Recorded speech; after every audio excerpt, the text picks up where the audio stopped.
Hi guys, good morning. Uh,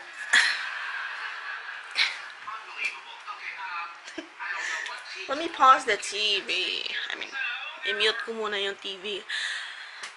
Alright, so today is December 21, yeah, 21, 2016, and finally today I uploaded my November favorites. Like, ang tagal na nun na film ko, like, I think, no, last week of November ko yun na-film, pero ngayon ko lang siya, kahapon ko lang siya natapos i-edit and upload, so yon. It was published this morning. It's actually still morning. Wait lang. So early. I've been up since 5:30 kasi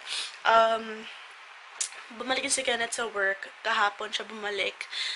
Nag-extend pa siya nung leave niya. So until 19, yeah, December 19 yung leave niya. And mangga, diba? Yan. Haba-haba ng leave. Kaya din siguro hindi ako masyado nakapag-edit kasi lagi kami magkasama. Yan. So, nag-edit na ako ng vlog, tapos na siyang ma-upload. So, para yun tomorrow na upload, and magbe-break muna ako sa pag-edit kasi I need to wrap some Christmas presents. Christmas presents. Andito ko sa first one, para to sa manito-manita namin nung friends namin nung college. Look at my nails though. They look so ratchet. Did you see that? Ayan, they look so ratchet, especially here.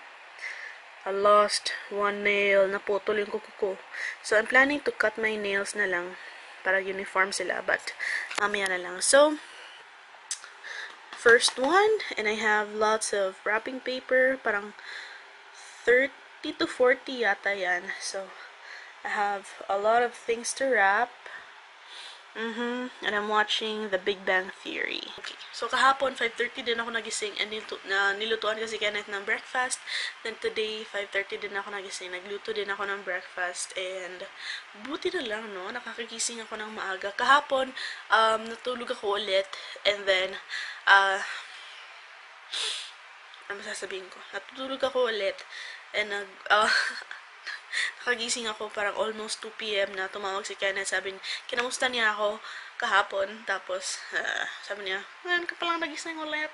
So, yan. Today, hindi ako natulog ulit kasi, kahapon kasi, nakatulog ako, the other day, nakatulog ako 4 a.m. na, then I woke up 5:30. So, I had to sleep again. Pero ngayon, kagabi nakatulog ako mga 12:30 to 1, and then I woke up 5:30. So, that's okay naman. I don't feel sleepy ngayon. So, yeah, I'm gonna wrap some presents. Kasi malapit na ang Pasko. I need to wrap these presents. And that's what I'm gonna do. Alright, so ito na yung mga na-wrap ko so far. Medyo marami-rami rin. What did I just say? Ang ingay ng yung exhaust. Anong sinabi ko? Ang ingay. Marami rin. Anyway, I am heating up, ang pangit kong kaloka. I am heating up my lunch. I keep looking at that clock.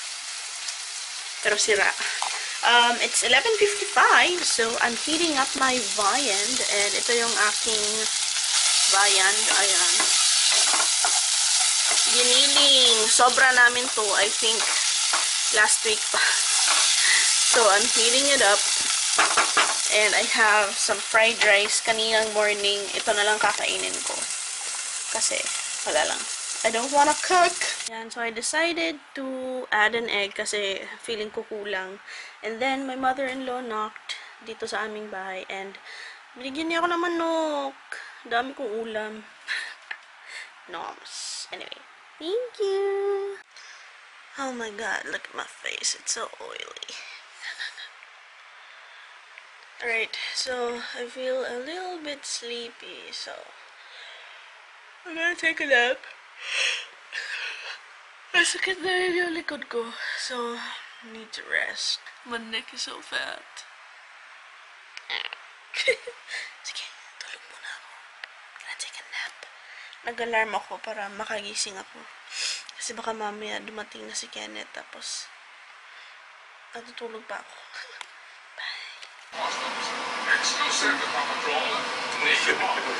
Huh? Sobrante yan.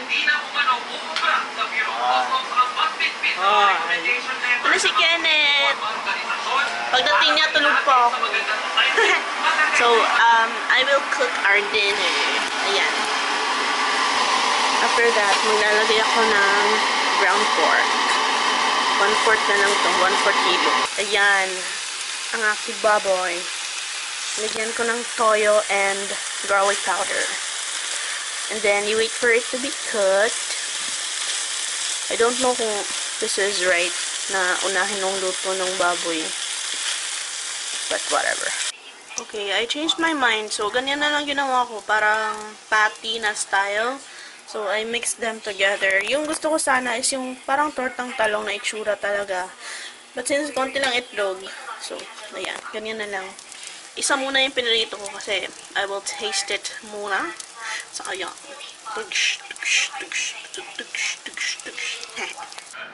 Musta? Dami. Pasado! Ang aking talong patties. Talong patty. Mura na siya kuan. Dili. Di ba talong with baboy mananta? Baboy with talong na. Talong baboy.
So, Kenneth is sleeping na, so if you can hear his snoring in the background, pasensya na. It's already 1:28 p.m. AM, so tinransfer ko kasi yung files like from our honeymoon pa. Then feeling ko, I don't know bakit, pero parang nasira yung card reader nitong laptop ko, so had to transfer them dun sa laptop ni Kenneth. And then, lagay ko dito sa external. Tapos, ngayon, tina-transfer ko siya dito sa laptop ko. Pero, hindi ko pa siya may edit bukas. Kasi, meron pa akong ibang, parang yung behind the scenes ng wedding and nung night before ng wedding na vlog. Yun pa yung una kong i-edit. Yun. Ito yung likod ko. So, na-finish ko na, nag-continue lang ako mag-wrap ng gifts, and then, I stopped kasi pagod na ako. And then, nag-snack ako ng, ang dami kong snacks kinain, guys, after dinner. Nag-snack ako ng dried pineapple, tapos, nagaraya, tapos, yung last is M&M's. Ayan. Grabe. Kain ako ng chocolate. Kahapon, kumain ako ng Twix. Ngayon, M&M's. Kakaloka. Sige. Anyway, pumunta lang naman ako. Nag-update lang ako para sabihin na, good night, guys! And, I don't know mahaba na itong vlog, pero tignan natin kung mag-vlog pa ako bukas. I think tomorrow is just going to be filled with wrapping more presents and, edit vlogs. I need to edit my vlogs. Sige, guys. Good night. Thank you for watching. Please subscribe. And I hope you enjoyed. Love you. Guys! Kita niyo ang smile sa aking face. It's because I just received my early Christmas gift. pera ko. Pera. Yung mukha ko parang, na early kasi ang saya ko. As in, ginising ako ni Kenneth, tapos sabi niya, gising na, tignan mo sa ano, tignan mo dyan sa gilid mo, tignan mo. Tapos natakot ako, anong meron? Guys, I finally have my own ring light.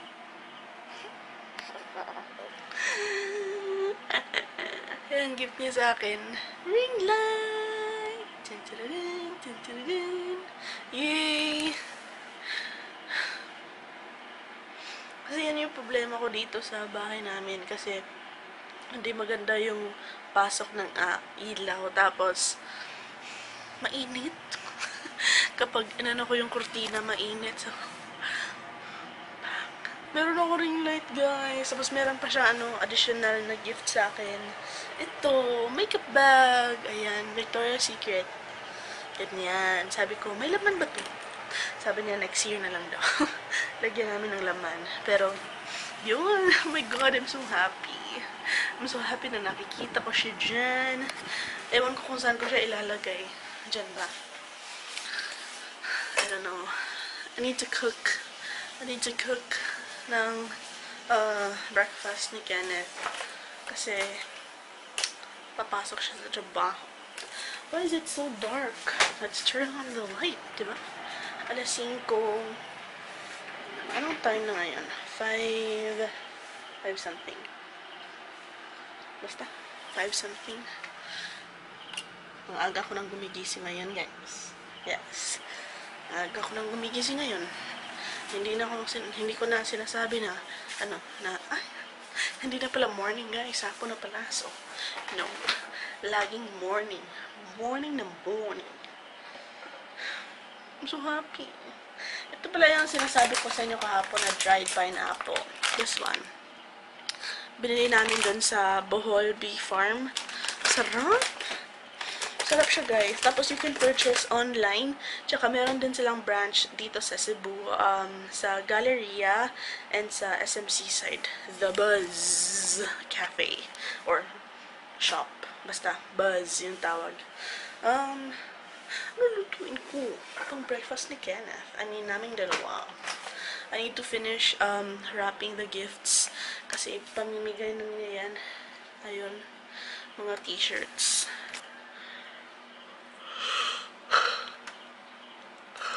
Pero kailangan ko magluto. Siguro ito na lang. Wala na kaming mga breakfast food. Merong bacon dito. Pero, I don't feel like cooking bacon. Siguro ito na lang. Diba? Laki. Hungarian. Ito na lang. Lutuin ko. Pero it's still frozen. So, kailangan ko siyang palambutin. Palambutin ang matigas. It just sounds so wrong.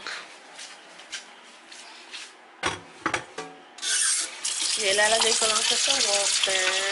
Ayan.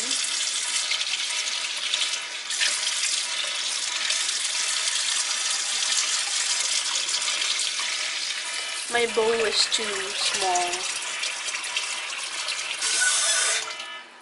But it works. Nag-alarm yung aking phone. Tapos, I need to ligpit these things pa dito sa lamesa kasi kakain na kami mamaya. What will I do ngayon?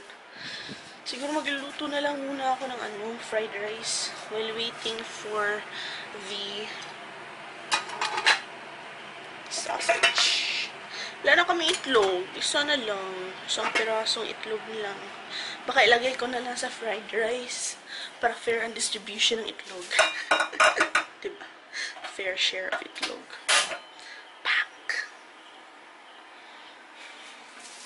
Gusto ko sana ilagay kayo dito para meron akong mapaglagyan sa inyo pag nag-vlog ako. Kaya lang, kakalimutan ko na yung mga sinasabi ko. Ang mga, basta, parang nawawala sa isip ko. Kakaloka. Okay. Maluluto muna ako.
Morning.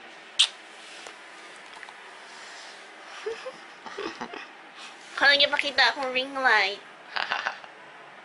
Tuwaan niya. Ikaw, Jun. Ayan, tapos na ako magluto. Tadam! Starting king Milo. Tapos na aming cappuccino, char. Cappuccino kasi nilagyan ko ng Milo. And then, lalagyan ko ng ganito. Whipped cream. L and Vire. Vire.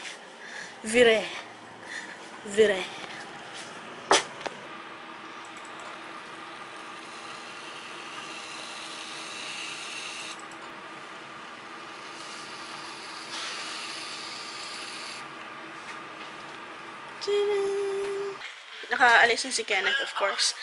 Hapon na ngayon actually. What time is it? I took a nap. We took a nap. It's 2:54 p.m. Almost 3 p.m. na. So we took a nap and then ate lunch. Yon. Yun na aking hinugasan na plato. Diba? Housewife na housewife lang. Char. And then, nagwash ako ng face. I waited so long to wash my face. I have some mangoes here. Wait, let me turn on the light. I have some mangoes here. Ang dali lang nilang na go bad. Oh, may mga spots na yung iba. But, gagawa ako ng, turn off the light. I'm gonna make mango float. Yun yung, contribution ko sa aming Christmas get-together ng aking family. Ngayon ko lang nakita yung yung post ni Kenneth sa Facebook. Pinost pala niya. Kasi sinurprise nga niya ako kaninang morning, 'di ba? Tapos yun. Sabi niya, ano yun? Ano yun nasa gilid mo? Tapos natakot ako. Akala ko kung baka insect or ring light pala. I uploaded a vlog today. December 1 yung vlog. December 1 pa na vlog. Pero, yun. Pero na mga nag-comment. Shoutout sa mga nag-comment. Si Shice Mode. I don't know how to read this. S-A-J-M Candano. And Insane. Insane. Bongga. Thank you guys sa mga maagang nag-comment. Thank you din pala dun sa mga nagme-message. Hinahanap niyo ako. Pero, I'm back. Ngayon, i-edit ko yung yung vlog ko last December 3, 4, 5, I don't know. Medyo matagal-tagal na itong vlog na ito. And then, kapag natapos ko na siyang i-edit, gagawin ko na yung mango float. Or, I think I won't make the mango float today. Baka ko lang, like, gagayatin. Tama ba yun? Gagayatin? Magagayat? Basta yun. Gagawin ko yung mangga. Basta isa-slice ko lang para lang hindi na siya totally ma-spoil. And I need to cut my nails because they look so ratchet. Ang haba-haba na nila. It looks really nice. But one of them broke. Like, look at that. Looks so ratchet. And pangit na yung nail polish. So, I'm gonna do that. Baka bukas. I don't know. Kung meron time ngayon. But yeah. Kenneth, matagal siyang uuwi ngayon kasi Christmas party nila sa Isuzu. So, yeah. Mag-edit muna ako, guys. See you later. Hello? Tapos ka nang i-edit yung video. And then, nanood ako ng vlog ni anak kaya hindi namin aso yun. Aso niya. And, natapos ko na yung mangga. Ayan na yung mangga. Ready na for the mango float. Pero, baka bukas ko na gawin yung mango float. Bukas na. And then, I'll just cover this one with cling wrap. Ito, bumili kami ng cling wrap dun sa sa Japan Home Center. So, that's what I'm going to do. And then, kailangan ko na maligo. What time is it? Pero plano ko pang mag-edit ng isa pang video. Baka mag-edit pa ako ng video. Na-export ko na. And then, ko lang kino-compress para maliit lang yung size or file size. And then, baka mag-edit pa ako ng isang video. Meron akong video. Gumawa kami ng video na wait.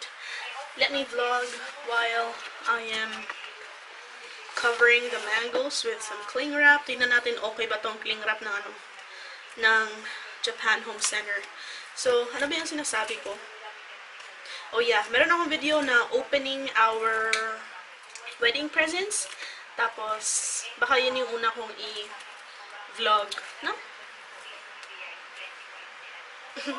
Ang oily na ng mukha ko. Kinainan na ni Kenneth yung mangga. 2 piraso. Tinatry namin. Ay, hindi namin tinatry. I was shocked.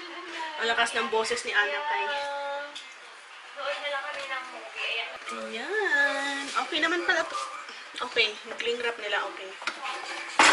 Kalimutan ko, 66 pesos or 88 pesos. 16, sorry. By the way guys, I don't know kung napakita ko na sa inyo to, but look at this. It's a huge piece of pear. Isang pear. Peras. Yun. Tignan nyo. Laki-laki. Masarap siya in fairness. Binigay to ng friend ng papa ko na Korean. I think, baka Korean to. Galing sa Korea. Or, yeah. Yun. Ang laki ng peras, di ba? Oh, look at it. Okay. So, for dinner, iinitin ko lang tong ano, yung talong kahapon, tsaka chicken, and that's going to be my viand. And meron pa kaming rice dyan. So, yun na aking dinner. Siguro mag-edit pa ako ng isa pang video. I mean, vlog. Yung vlog na yun, yeah, opening presents. Yeah. Okay. Edit. And, masaya ako ngayon. Guys. Where is my energy though? Okay. Probably because I'm hungry, so I heated up my ulam, and here it is. I put it in a baunanan para lang ako estudyante. So there, let's have some dinner. Hindi pa rin ako naliligo, but later after dinner. So natapos ko nang i-upload yung isang vlog, and nagawa ko na rin yung thumbnail. It's the behind the scenes. Oh my god, my stomach though. Nag-ano na siya. Gumagano na siya, guys. Kakaloka. Kasi naggutom na ako. Kinamusta ako ni Kenneth. Tumawag siya kanina. Sabi niya, oh, kamusta ka na dyan? Ganon. I'm hungry. Matagal siyang uwi kasi Christmas party nila. Baka mag-inuman pa yun doon. So, let me show you. Nakita niyo na siguro to. Ayan. Ang cute. Pick monkey lang gamit ko dyan. Oh, diba? Maganda. So, yun. Medyo nag-effort ako ng konti para sa thumbnail na yan. Nasiyahan ako sa pag-edit. Hindi ko siya in-edit ng over-over. Kasi si ate yung nag-vlog para sa akin nung wedding day. Kasi, di ba, syempre, busy ako. So, yeah. Let's eat some talong. Leftover dinner ito. Talong and leftover chicken. Tapos nilagyan ko ng ketchup. Which reminds me, wala na kaming ketchup. I need to buy some ketchup and some eggs and some breakfast food. Wala na akong gagawin, guys. After ko maligo, baka mag-edit ako ng video. Sabi ko kanina mag-edit ako ng video, pero hindi ko nagawa kasi nag-edit ako ng thumbnail and upload. I should not talk with my mouth full, covered up with my ratchet nails. Anyway, I'm going to end this vlog kasi wala na akong gagawin, wala nang ganap today. And I'm gonna see you in the next vlog. Thank you for watching, guys. I love you.